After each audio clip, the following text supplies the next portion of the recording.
Hello student, here today we are going to learn the poetry section, and in this poetry section today we have see the poem The Sower written by Victor Hugo, that is he is a French poet.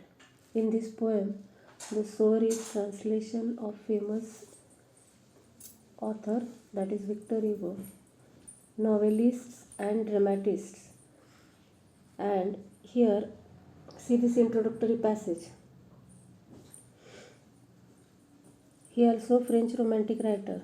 Though regarded in France as one of the country's greatest poets, he is better known for novels as a Notre Dame de Paris, which novel created in 1831, and Les Miserables.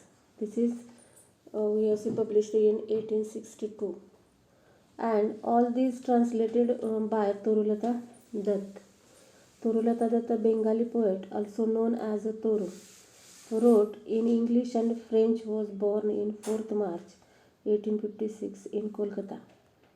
She is considered to be the first Indian poetess to write verses in English and French.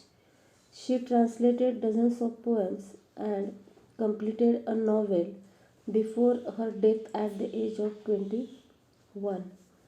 Her poems such as Sita, Lotus, and Our Casuarina Tree are well loved.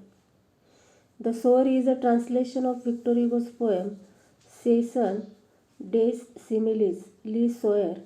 It is translated by Torulata Dutt from French to English. म्हणजे the Zoar he poem जी आहे ती कशामध्ये आहे, originally French लँग्वेजमध्ये, आणि ती translate केली English लँग्वेजमध्ये तोरुलता दत्त यांनी.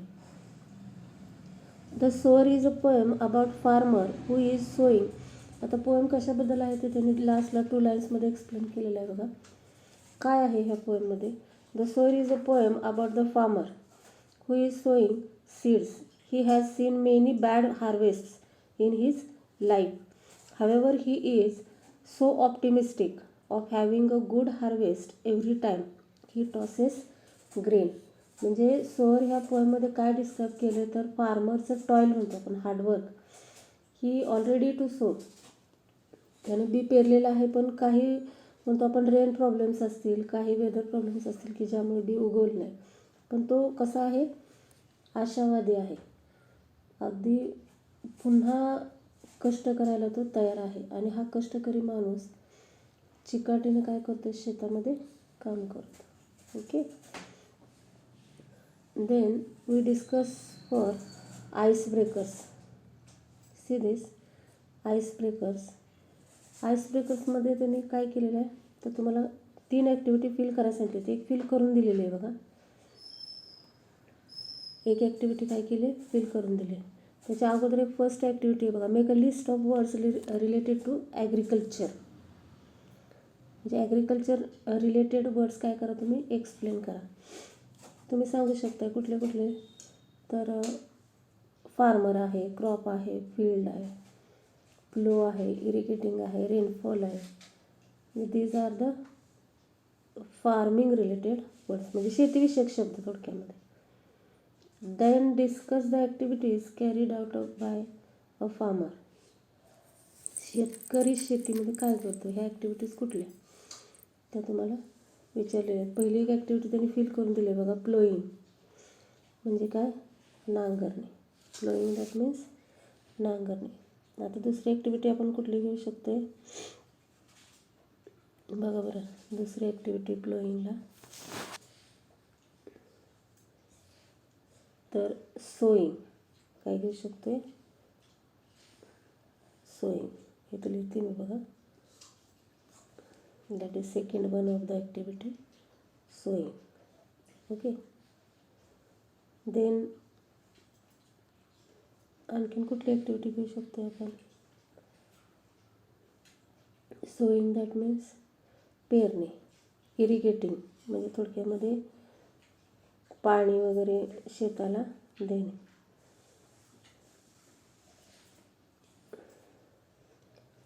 that is called as a irrigating. See this, irrigating. Okay. आता थर्ड फॉर्म तुम्ही लिहा, हार्वेस्टिंग. कुठला फॉर्म येणार? हार्वेस्टिंग. ओके. त्यानंतर नेक्स्ट फॉर्म काय दिलं आहे बघा. In our country engineering, teaching and medical fields are much sought after. Other professions, occupations, though they make a significant contributions of the or to the society, do not get their due. Farmer आहे. आता असे काही ऑक्युपेशन्स आहेत की सोसायटीमध्ये अतिशय important असं त्यांचं कॉन्ट्रीब्युशन असते. Significant contribution, that means important contribution, but they have do not gate as there due. त्या पद्धतीने त्यांना रिवॉर्ड वगैरे मिळू शकत नाही. तर आता पहिला फॉर्म कुठला दिला आहे त्यांनी? फार्मर. आणि रिझनही दिले बघा, हायली अनप्रेडिक्टेबल इकॉनॉमिक गेन्स, म्हणजे ह्यांना आर्थिक मोबदला व्यवस्थित मिळू शकत नाही शेतकऱ्याला त्याच्या प्रोडक्टला. ओके. नंतर काय दिले बघा, कन्झर्वन्सी वर्कर्स. मग आता कन्झर्वन्सी वर्कर्समध्ये एक प्रकारे वेगवेगळ्या म्हणतो आपण फील्डमध्ये वर्क करणारे अतिशय म्हणजे कामगार लोक, म्हणजे ह्यांनासुद्धा चांगल्या पद्धतीचं म्हणतो आपण फीडबॅक मिळू शकत नाही. आता फॉर एक्झाम्पल आरोग्यसेवामध्ये काम करणारे लोक, स्वच्छता वगैरे ह्याच्यामध्ये, की ज्यांना चांगल्या पद्धतीचा रिवॉर्ड किंवा मोबदला इकॉनॉमिक गेन मिळू शकत नाही. नेक्स्ट दॅट मीन्स तुम्ही आता फील करायचं आहे. हाऊस हेल्प घेऊया आपण. नेक्स्ट काय घेऊया? House help. हाऊस हेल्पला काय घेऊ शकते बघा, मिनिमम म्हणतो आपण वेजेस असतात त्यांना. थोडक्यात एक प्रकारे डेली वर्क करणारे, डोमेस्टिक वर्क करणारे हाऊस वर्कर असतील तर त्यांना त्यांचा मोबदला मिळू शकत नाही. डेली वेजेस लेबरर्स, रोज काम करणारे कामगार, म्हणजे रोजचा मोबदला ज्यांना मिळतो ते, that is unsafe work condition असते त्यामध्ये, की सोयीचं काम नसते आणि अनइक्वेलिटी असते. प्रॉपर एज्युकेशन त्यामध्ये अलाउड नसते, म्हणजे एक प्रकारे हेल्थ केअर नसते. ग्रीडी लेबर कॉन्ट्रॅक्टर्स असतात, म्हणजे कॉन्ट्रॅक्टर ते स्वतःचंच काय करतात, बेनिफिट्स बघतात. आणि नेक्स्ट काय घेऊ शकता ही फॉर्म? Street vendors. कुठला? स्ट्रीट वेंडर्स, म्हणजे रस्त्यावरचे फेरीवाले. मग फेरीवाल्यांनासुद्धा कुठल्याही पद्धतीचं म्हणतो आपण प्रोटेक्शन नसते. अनसर्टेन इन्कम आहे त्यांचा. For example in COVID-19 we have see street vendors have completely we have see collapse for the economic form. त्यांचा आर्थिक लक्षात या घडी सगळी विस्कटलेली होती COVID-19च्या दरम्यान, म्हणजे अनसर्टेन इन्कम झाला त्यांचा. मिळेलच असं काही नाही. आता खाली तुम्हाला वेब चार्ट दिला आहे बघा, तो web diagram. Agriculture is the backbone of Indian economy. Fill in the boxes supporting this statement. Complete the following web diagram. आता एक तुम्हाला फील करून दिले त्याने, agricultural the backbone of India, that means a large part of Indian population. आता agricultural हा form जो आहे किंवा शेती हा अर्थव्यवस्थेचा म्हणजे मेन पोल आहे, लक्षात घ्या. मग त्याला विधान कुठली कुठली आपण देऊ शकतो, तर जास्तीत जास्त लोकसंख्या आपली भारतातली कशामध्ये एंगेज आहे? फार्मिंग फॉर्ममध्ये. That is large part of the Indian population involved in agricultural form. आणखीन कुठला मुद्दा घेऊ शकतो आपण? That is diverse geography and climate of India allows variety of crops to be grown. एक प्रकारे वेदर पण डिफरंट असल्यामुळे आपण डिफरंट टाईपचे क्रॉप्स काय करू शकतो? घेऊ शकतो. आणि एंटायर पॉप्युलेशन जे आहे ते एव्हरी डे म्हणतो आपण जे फूड्स क्रॉप्स असतात त्याच्यावर अवलंबून आहे. म्हणजे शेतीविषयक अनेक लोक काय करतात, वेगवेगळ्या पद्धतीचे व्यवसाय करतात. And that's why our agricultural completely important form for our Indian economy. We already see the introduction of Victor Hugo. आता पोएम आपण बघूया. पोएम सिम्पल आहे, शॉर्ट आहे आणि इझिली अंडरस्टँड होणारी आहे. Okay, first I read complete poem, that is the sower. आता सोअरचं मिनिंग काय होतं आहे? पेरणारा. Who sow the seeds. पेरणारा म्हणजेच इथं मिनिंग आपण काय घ्यायचं आहे? शेतकरी. Sower that means farmer. Okay, see this whole poem. Sitting in a porchway cool, sunlight I see dying fast. Twilight hastens on to rule. Working hours have well nigh passed. Shadows run across the lands, but a sower lingers still, old in rags. He patient stands. Looking on, I feel a thrill. Black and high, its silhouette dominates the furrows deep. Now to sow the task that means work, we have say hard work, is set.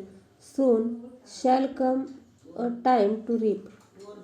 Marches he along the plain, to and fro, and scatters wide from his hands and the precious grain. Mused I as I see him stride.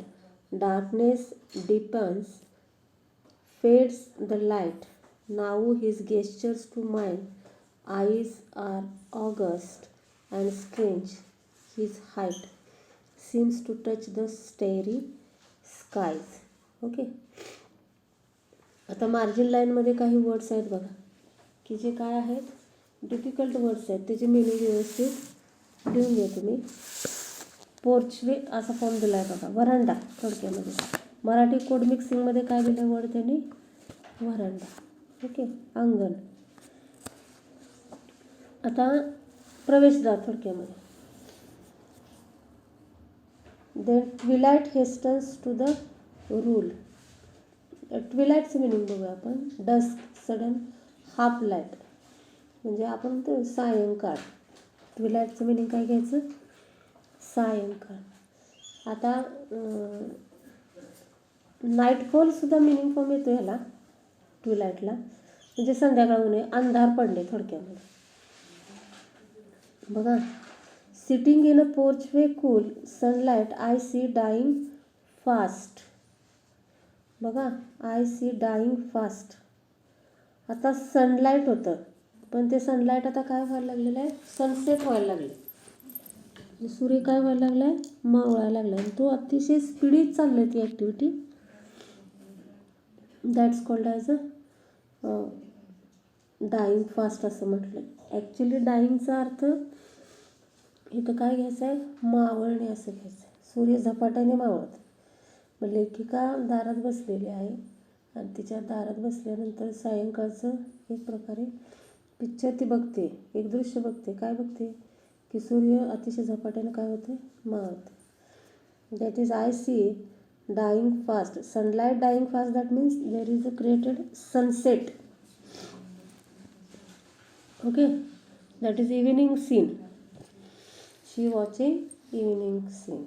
She seated in front of her house, that is porch way. अंगणात किंवा आपण म्हणतो प्रवेशद्वाराजवळ थांबलेले. Twilight hastens on to rule. That is twilight, that means संधी प्रकाश, सनडाऊन म्हटलं जातं त्याला. सूर्य झपाट्यानं मावळते म्हणजे काय झालं?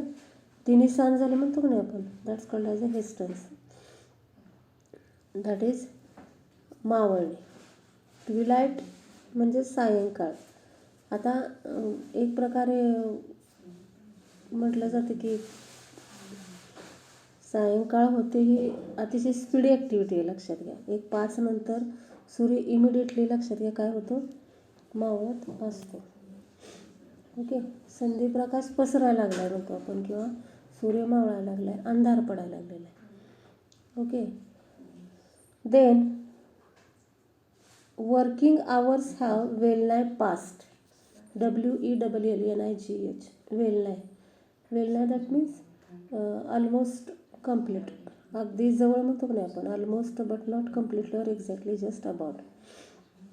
म्हणजे एक प्रकारे कामाची वेळ संपत आली. म्हणजे लोक म्हणतो ना आपण शेतकरी वगैरे लोक तिने सांग झाले की they come back to their home. मग ती ॲक्टिव्हिटी चालू झाली म्हणतो आपण. आता लेखिका ही ऑब्झर्व करते की शेतामध्ये लोक काम थांबवणार आणि माघारी परतणार त्यांच्या घरामध्ये. But what happen she observe, working hours have well nigh past.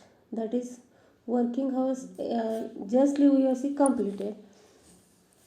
Shadows run across the lands. बघा म्हणजे संपत आले वेळ किंवा तिन्ही सांज झाले, अंधार पडायला लागलेला आहे. But a sower linger still. Sower that means I tell you before starting the poem. Sower that means farmer. But a farmer lingers still old in rags. He patient stand. बघा आणि तो जीर्ण कपड्यातला शेतकरी ओल्ड इन रॅग्स म्हटले बघा. That is his clothes are very old. Stale we are called.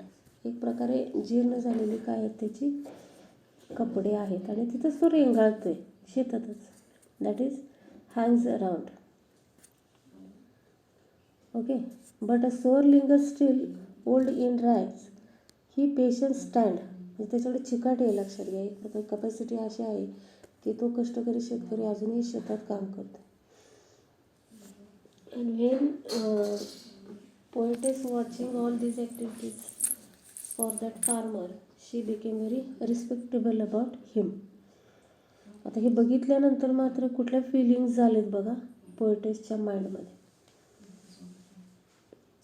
When she observed and watching the activities, that is sower lingers, that is farmer lingers and hangs around the field. He patient stand looking on. I feel a thrill, black and high.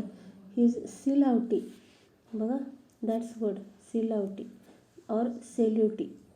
दोन्ही form घेतला तर चालते. एक प्रकारे मागे प्रकाश असताना म्हणजे आता अंधार पडायला लागलेला आहे आणि त्याची सावली दिसते, लक्षात घ्या. Shape outline of someone against the brighter background. Okay. म्हणजे एक प्रकारे त्या शेतकऱ्याचं म्हणतो आपण सावली तिला त्या शेतामध्ये दिसलेली आहे. अँड शी बिकम व्हेरी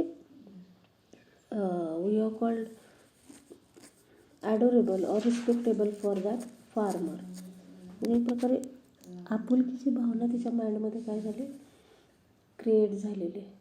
म्हणजे अतिशय patiently he surviving or surveying the land around him. And that's why there is a great respect or feelings of respect for the farmer. What happen next, we have see next line. Dominates the furrows deep. Furrows that means एक प्रकारे नांगरानं नांगरल्यानंतर एक चर तयार होते बघा. That's called as a furrows. त्याला लाईन किंवा ट्रेंच किंवा चॅनल असं म्हटलेलं आहे त्याने. आपण शेतामध्ये पाट असं म्हणतो का नाही, पाट पाणी वाहण्यासाठी पाजताना तो तयार केला. That's called as a furrows. Here dominates the furrows deep. Now to sow the task is set. बघा त्यांना अशा चरी खांदलेल्या आहेत आणि तो सज्ज झालेला आहे पेरणीच्या कामासाठी. Okay. Now to sow the task is set. Task that means work. Task means what work. Soon shall come a time to reap. आता काय झालेली आहे, पेरणीची वेळ आलेली आहे. पेरणीच्या कामासाठी तो सज्ज झालेला आहे. नांगरलेल्या शेतात दूरवर पसरलेलं म्हणतो आपण एक प्रकारे त्याची ती काळी प्रतिकृती. That's called as a black and high silhouette. Now to so the task is set. Soon shall come to time to reap. Marches he along the plain to and fro. आता पीक पेरणी झाल्यानंतर पीक लवकरच काय होईल, कापणीला येईल. He become very we are called thinking about future. What happened is hard work, effect of hard work. आता आपण कष्ट केलेलं आहे, काही दिवसांनी काय होईल, पीक उगवेल आणि काढणीसाठी येईल. असं एक ऑप्टिमिझम म्हणतो आपण त्याच्या माइंडमध्ये किंवा एक आशा आहे. To and fro and scatters wide. बघा, आणि अशा पद्धतीने थिंकिंग करून तर शेतकरी पेरतोय शेतामध्ये बी. Here from his hands the precious grain असं म्हटलं आहे बघा. अतिशय मौल्यवान धान्य म्हणजेच काय म्हणायचं त्याला, अतिशय मौल्यवान धान्य किंवा आपण व्हॅल्युएबल डायमंड्स म्हणजे एक प्रकारे मोती वगैरे असं तर बोर्ड वापरला आहे बघा त्याने. स्कॅटर्ड म्हणजे पसरणे म्हणजे इकडे तिकडे फिरत. टू अँड फ्रो असा हा फ्रेझल फॉर्म वापरला आहे बघा त्याने. To and fro, go here and there म्हणजे शेतातून एकदा पुढून जायचं पण लास्टला गेलं की पुन्हा मागं वळायचं. ती जी ॲक्टिव्हिटी आहे त्यांनी, पुढे जातो पुन्हा मागं येतो अशा पद्धतीने. To and fro and scatters wide from his hands the precious grain, that is very valuable grain. Here muse I, inversion figure of speech आहे बघा. म्यूज आय, आय म्यूजच्या ऐवजी काय वापरले, म्यूज आय म्हणजे एक प्रकारे कवयित्री विचार करायला लागले. That is she thinking as I see him stride. बघा, अतिशय म्हणतो आपण लॉंग वॉकिंग, लॉंग स्टेपचं वॉकिंग, त्याला स्ट्राईड असं बोर्ड आहे बघा. म्हणजे लांब ढेंगा टाकत शेतकरी शेतातून पळतोय किंवा फिरतोय. उजेड अतिशय मंदावलेला आहे किंवा एक प्रकारे डार्कनेस क्रिएट व्हायला लागलेला आहे. डार्कनेस डिपन्स म्हणजे पुन्हा अंधार पडायला लागला बघा. डार्कनेस डिपन्स फेड्स द लाईट म्हणजे प्रकाश कसा व्हायला लागलेला आहे, अंधुक व्हायला लागला आहे, अंधार गडद व्हायला लागलेला आहे. Darkness deepens and fades light, that means created as a we have see after evening period. Now his gestures to mine eyes. बघा, एक जे कम्प्लीट बिझी असलेला हा पर्सन दॅट इज फार्मर आणि त्याच्या हालचाली किंवा हातवारे हे जे आहे ते शेतकऱ्याचं ते ॲक्टिव्हिटी बघून पोएटिसला अतिशय त्याच्याबद्दल काय वाटलं, एक उदात्त असं भावना त्याच्या मनामध्ये काय आलं, निर्माण झालं. हिअर ऑगस्ट असा वर्ड दिला आहे बघा, त्याचंही मिनिंग लिहा. Now his gestures to mine eyes are august. तिच्या मनामध्ये शेतकऱ्याविषयी अतिशय उदात्त किंवा ओजस्वी असा एक वर्ड आहे बघा, august. That means very noble, अतिशय नम्र, उदात्त, भव्य अशा भावना तिच्या मनामध्ये. That is a great we have called respect created in his mind. Okay, इथं मिनिंग दिले बघा ऑगस्टचं, नोबल, डिग्निफाईड और impressive. Are august and strange, his height seems to touch the starry skies. बघा, म्हणजे त्याचं जे अंधारामध्ये निर्माण झालेली जी प्रतिमा होती, जी सावली होती त्याची ब्लॅक कलरची, ती जणू काही आभाळाला टेकल्यागत किंवा आभाळ एवढी असल्यासारखं पोएटेसला वाटलं. That is here poetess watches the activity of farmer and that's why she saw very impressive figure and just like as a touching to the starry skies. म्हणजे ह्या आभाळाला टच करते बघ काय ती प्रतिमा, असं माइंडमध्ये पोएटेसच्या आलं. म्हणजे अशा प्रकारे सोअर डिस्क्राईब केलेलं आहे, लक्षात घ्या. म्हणजे फार्मरच्या ॲक्टिव्हिटी यामध्ये and how she feels about the farmer. That is poetess feels about the farmer very we have called respect and long description of the poem. That is how he toiling in his field. म्हणजे शेतकरी कसा कष्ट करतो आहे फार्मिंगमध्ये ते दिलेलं आहे. पण थीमॅटिकच तुम्ही जर फॉर्म बघितला तर शेतामध्ये जाऊन शेतकरी त्याचं शेत ऑब्झर्व करतो म्हणजे काय रे, how he taking a risk or toil or hard work, he observe that what's the effect of his work. Okay, here will stop now.